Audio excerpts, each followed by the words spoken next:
My first pick is Federal Bank. It is given a breakout on daily as well as hourly chart with huge volumes. Price is also tagging the upper Bollinger Band.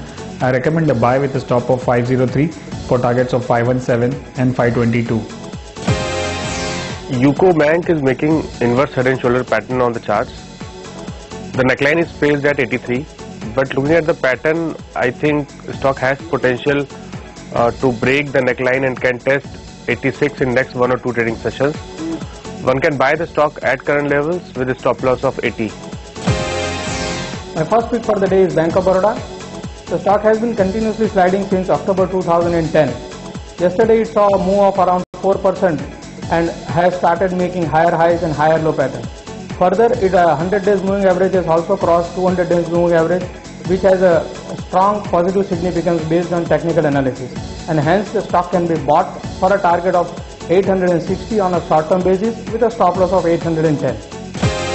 My second pick is Bata. It's a sell call. It has been showing underperforming the markets in last couple of days. Momentum is bearish on hourly charts. I recommend a sell with a stop of 5909 for targets of 880 and 875.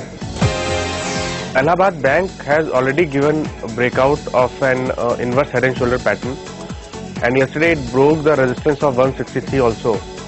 So now it can test 172 in next 1 or 2 trading sessions. One can buy the stock at current levels with a stop loss of 160. My second pick for the day is Adani Power.